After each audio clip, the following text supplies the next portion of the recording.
was the last time I was in a movie theater.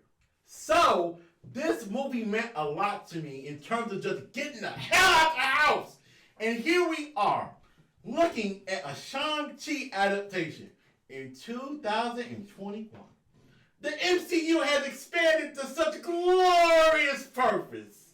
And I loved this damn movie. Look, it opened up my mind to more characters surrounding Shang Chi as I go online to read digital comic books about him, his origin, him being a part of different units in the Marvel comic universe. I enjoyed my time.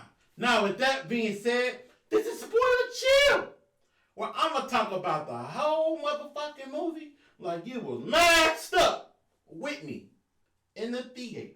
Simple like a midnight drive, watching fireworks in the sky. I'm calling it now, I'm calling it now, I'm calling it now. You'll find love with me somehow, yes somehow, I'm calling it now. I want y'all to really be appreciative of what you're getting. This is unlike anything we've ever had before, the entire universe. Now with that being said, let's get into the opening of the movie. Yo, this thing started off fast. You got the Ten Rings organization, but this is like the early days of the Ten Rings organization. They ain't got no Wi-Fi. They probably ain't got no electricity, but it's the early days. And he's out here kicking ass, taking on entire armies by himself. He's whooping ass so viciously in this scene that not only would Neo from the Matrix be feeling some type of way, but you had people in the background like, bruh, you go. No, you go. You first. He's whooping ass that viciously with the power of the Ten Rings. And you can kind of envision how somebody with this power, with this attitude, could build an organization from the ground up. Now, with that being said, this movie moves very, very fast. If that was the first scene, imagine what else happens throughout the damn movie. Let's get into 4 members of the cast, right? First off, Simu Liu, who played Shang-Chi, he needs his flowers, bruh. This man's getting ready to be a big star.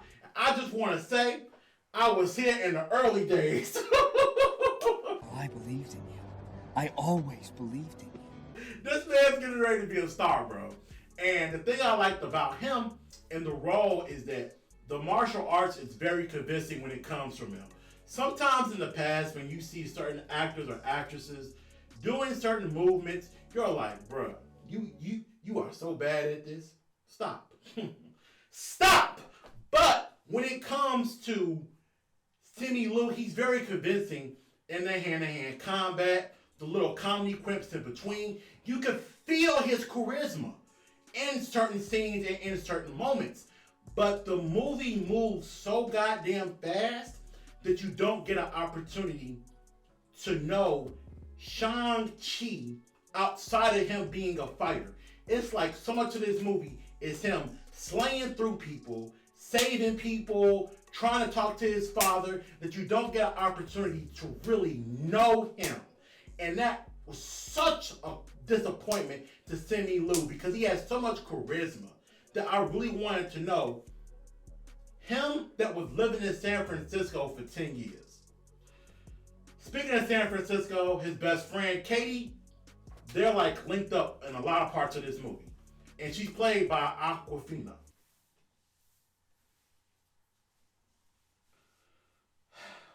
Completely subjective what I'm getting ready to say, but she was not funny. She was not funny. During the first half of this movie, she was honestly very annoying. And her role was comic relief / being an audience surrogate.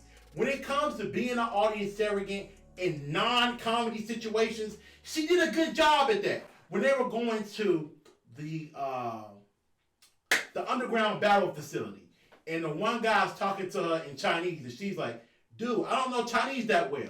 That was awesome. The audience surrogate. I don't know Chinese. And your ass don't either. So that was awesome. But when she's trying to be funny, Hotel California.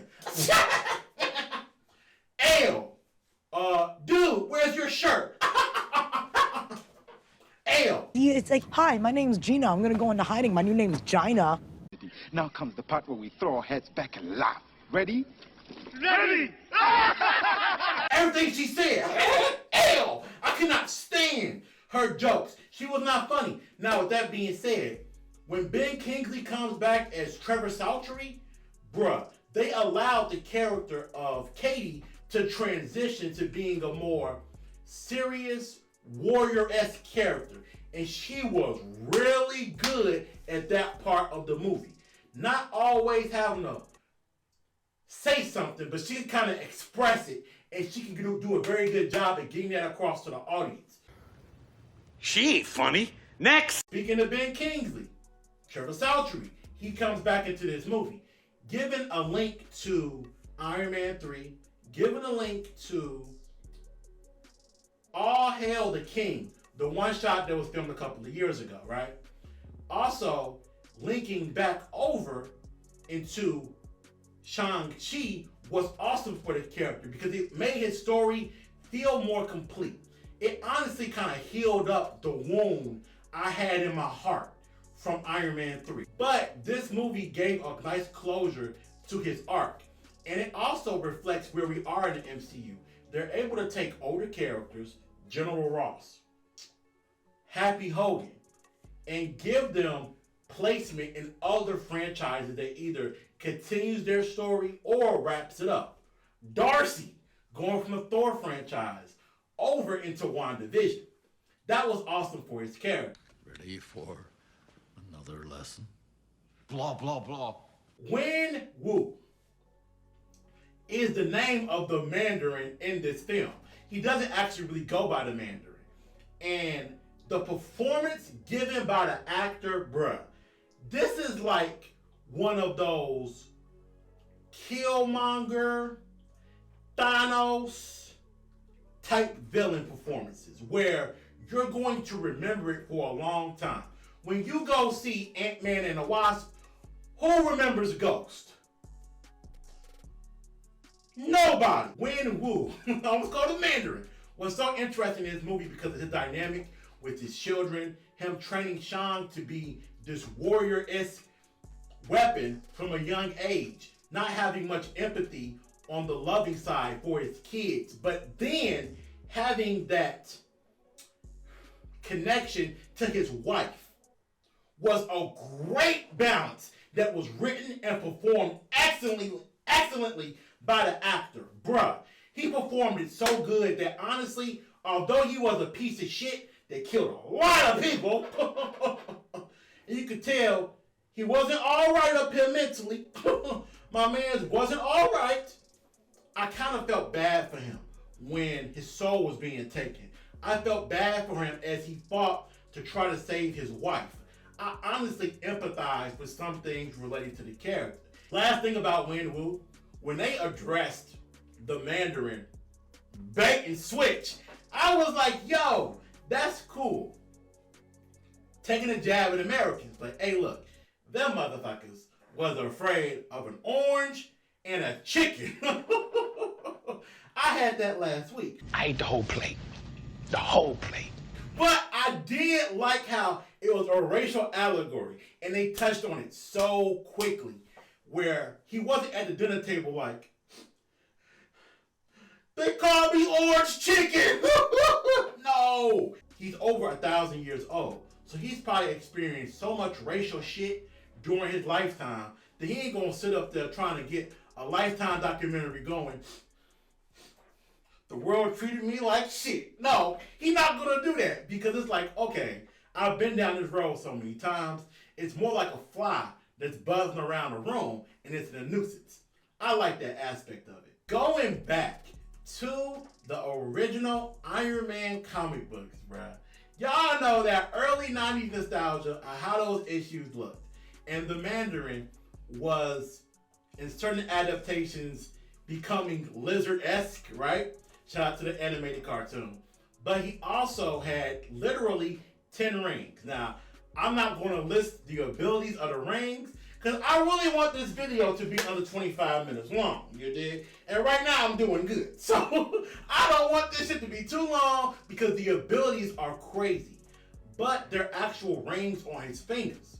And for the movie, they made them arm rings. Bruh, that shit was badass. That was beautifully shot. It looked so cool. Seeing the rings blast at people, seeing them have unique powers, that was awesome. And honestly, I wouldn't be mad if in the future the rings became on his arms in the comic books instead of on his fingers. It also just plays better when you're talking about a movie. Do you want close-ups of Wen Wu like this with the arm rings glowing, or do you want a close-up of his fingers? Because the Mandarin always looked a little moist in the source material. You know, my man to be like, like this, like that, like this, like that. I'm like, okay, motherfucker. Okay, motherfucker. But for here, it was a lot more strong poses, powerful poses. That played beautifully on screen. Now, the negative side to some of the stuff in this movie is related to pace. What the fuck is going on here? Things move too fast in this damn movie.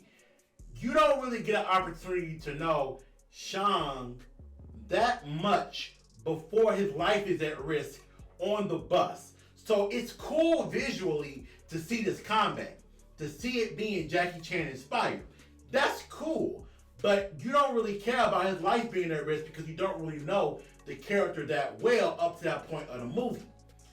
And even more, as cool as the 10 rings are, you don't really know what each ring can do. You don't really understand the abilities all that well. Because to be completely honest with you, when this man is forming whips and shooting energy blasts, you're like, okay, that's cool. 5 minutes later, this motherfucker's flying. You're like, the fuck? Then he's doing super jumps. Okay. Now he's doing super punches. It's like, bruh. Come on, my nigga. Once we get to the third act of the movie, there are several characters that are introduced to you that have a role in that portion of the movie. And them along with a gang of mythical creatures. I mean, god damn. They had so many mythical creatures during the third act of this movie that it kind of felt like product placement. You know, it kind of felt like, hey, you know, you go on Amazon, you can get you a Nine Tails plush. You dig, for your little sexy Twitch stream. That's how it felt, like product placement. A little bit with the creatures as they were displaying them all the time in different shots. But when they were involved in the actual combat of the movie, it had the potential to become some Star Wars Return of the Jedi shit with the goddamn Ewoks and shit. Cringy as shit. But no, that was not the case. We ain't got nobody dancing around next to a bonfire and shit. They were actually great assists on the battlefield, and they looked really cool.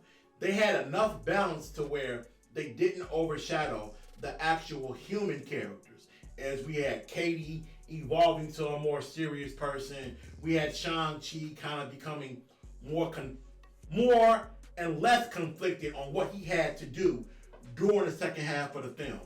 They didn't override anything, and that was key, especially once you started having dragons taking souls and he riding dragons and doing Kamehameha blasts and shit. You're like, what the fuck? The third act was definitely a lot of stuff happening, but it was balanced perfectly along with everything else that was going on. One thing I was really glad to see in this movie they did with the combat was they didn't put too many weapons in the hand of Shang-Chi. I love that because in the source material, there's a lot of different weaponry that he's known for using. Weaponry that can channel energy. He can do a lot of crazy stuff. Duplicate himself. So many other things that I'm glad this movie just basically displayed the martial arts aspect to his character, right? really wanting to get across to everybody, hey, look, he's one badass motherfucker with his fist and his feet.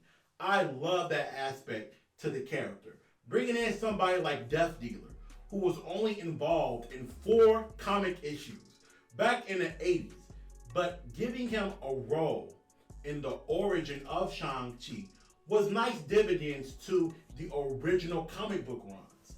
It's something here for all fans of this character from different eras. We had a lot of Chinese dialogue in this film. And honestly, I was with it. Now, I ain't trying to sound extra, but you know me, I'm a veteran. Been watching anime since 9 years old. So we in the game. I have no problem reading subtitles. I have no issue glancing down, glancing up, glancing down, glancing up. And they did a really interesting amount of Chinese-based dialogue in this film, right? It was perfectly balanced, and they found a way to have important moments for the characters be said in English, but then sometimes the tacked on audio would be in Chinese, right? Like a little quip, a little joke from one Chinese person to another Chinese person would be said in the native tongue, but then the important things, the hard-hitting things, like, I gotta kill my father, things like that, I gotta stop him, was said in English. That was nice. That was nice. Before we get to the end of this review, it's just 2 more things that I kind of really didn't care for in the movie, right? I hate to end on a negative note, but I gotta be real with y'all. First off, we had a lot of flashbacks in this movie. I can make an argument that probably 30% of this film is flashbacks. And I get it, it's an origin movie. You have to show the beginnings of Shang Chi. But once we get to the 3rd act of the movie, we still having flashbacks. It was torture. Straight torture, son. There was somebody in my theater that was snoring viciously during the 3rd act. And I was like, damn, I'm a little jealous. Like, bruh. Bruh, I wish I could, myself right now. Because the flashbacks did become a little bit too much during different points of the film. Because it slowed it down from the rapid pace it had. I got a question. Can somebody explain this shit to me in the comment section? I thought that the forest maze only opened up 1 time a year. Because Shang-Chi, Katie, his sister, and Trevor make it through. And then a few minutes later, the Mandarin made it through. I don't know if he destroyed the forest, flew over the motherfucker. I don't know. That was, I don't know. I don't know. I don't know. But Shang-Chi, what does he get? What does it deserve? Shang-Chi gets a mother freaking B. Yo, it was great going back to the movies. Audience a little dead, but we got masks on, everybody a little nervous. But with that being said, man, it's been weird, but it's been real. Man, felt good to go back to the movies. Now we got Eternals, and we got Spider-Man No Way Home. I'm gonna act a fool when that come out. I might have to buy a whole theater just so nobody can be in that motherfucker with me. I definitely ain't wearing no mask to go see that. You got me fucked up. I shouldn't have said that. Alright, get out of here, bitch. Look though. When I pull up, she gon' look though. Look at he mad, ain't look, bro. She bad as hell, but can't cook though. It don't matter, but you still watching me while I did it for the look though. 100 feet worth of drip, don't drown this fly shit, that's the look though. And look though. I'm the wave, you can look though. I'm something different, I don't think you get it, but I still did it for the look though. Look though.